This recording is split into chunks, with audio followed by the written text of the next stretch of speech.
வணக்கம் மக்களே, இன்னைக்கு நாள் 37ஓட கதையை தான் பார்க்க போகிறோம். 36 என்னடா ஆச்சுன்னு கேட்டிங்கன்னா, 36 ஒரு பெரிய வீடியோ போட்டதுனால ஷார்ட்ஸை ஸ்கிப் பண்ணிவிட்டேன், மன்னிச்சுக்கோங்க. காலையில் இளமை 37வது நாள் அன்னைக்கு, அதாவது ஞாயிற்றுக்கிழமை ப்ராக்டிஸ். சனிக்கிழமை ரெஸ்ட் விட்ட காரணத்தினால ஞாயிற்றுக்கிழமை ப்ராக்டிஸ் தெரியாமல் அவுட் ஆஃப் ஃபோக்கஸ் போயிடுச்சு. ஒரு ஷார்ட்டாவது கிளியராக வரணும்னு கட்டில் வச்சுட்டு புஷ்அப்ஸை தலையில் போட்டுட்டேன். அதை முடித்து காலையில் காப்பிக்கு 4 தோசையை எடுத்து நமக்குன்னு உள்ள அமுக்கிட்டு வெளியே போனால் புறா கூட்டமாக இருந்து அதோட சாப்பாடை உள்ள அமுக்கிட்டு இருந்து பார்க்கவே ரொம்ப அழகாக இருந்து வெளியே போன வேலையை முடிச்சு ரூமுக்கு வர கொஞ்சம் லேட் ஆயிடுச்சு. லேட்டாக வந்தாலும் வந்த உடனே நமக்குன்னு சாப்பாடை உள்ள அமுக்கிட்டேன். ஏன்னா வயிறு சாப்பாடுன்னு கேட்டது. இன்னைக்கு ஹைப்பர் ஃபோக்கஸில் திரும்ப ஒரு விஷயத்தை நோட்டீஸ் பண்ணதுனால இன்னைக்கு அதை பண்ணியே ஆகணும், ட்ரை பண்ணலான்னு காஃபி குடிக்க வெளியே போனேன். அதாவது கதை வேற ஒன்றும் இல்லை, காஃபி குடித்தா நம்மளோட கான்சன்ட்ரேஷன் கொஞ்சம் இம்ப்ரூவ் ஆகும்னு சொல்லியிருந்து சரி ஓகே ட்ரை பண்ணலான்னு போனேன். கடையில் போய் ஆனால் ஒரு காஃபி அப்படின்னு கேட்டால் நம்ம அண்ணன் மலையாளம், அப்போ சேட்டா காஃபின்னு சொல்லிட்டு அங்கேயே குடிக்கிறதுக்கு இடத்த பார்த்தா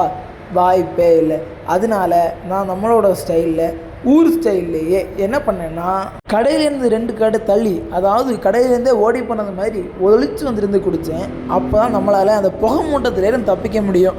பேக் டு பாயிண்ட், நம்ம கான்சன்ட்ரேஷன் இம்ப்ரூவ் ஆச்சான்னு கேட்டால் காஃபி குடிக்க இன்னும் காஃபின்னு காஃபியோட கான்சன்ட்ரேஷன் மைண்டு கேட்டுகிட்டே இருந்து. ஆனால் என்னென்னு தெரில, நம்ம இதுக்கு மேலே காஃபியை குடிச்சிட்டு இருந்தால் பாக்கெட்டில் இருக்கிற காசு அங்கே போயிட்டே இருக்குன்னு சொல்லி காஃபிக்கு ஒரு முற்றுப்புள்ளியை போட்டுட்டேன். கான்சன்ட்ரேஷன் எந்த அளவு இம்ப்ரூவ் ஆச்சுன்னு கேட்டிங்கன்னா, இம்ப்ரூவ்மெண்ட்டை டெஸ்ட் பண்ணுறதுக்கான நேரத்தில் நான் காஃபி குடிக்காத காரணத்தில் இன்னொரு நாள் காலையிலேயே காஃபி குடிச்சிட்டு சாயங்காலம் எப்படி இருக்குன்னு ரிசல்ட்டை சொல்கிறேன். Bye, love you all.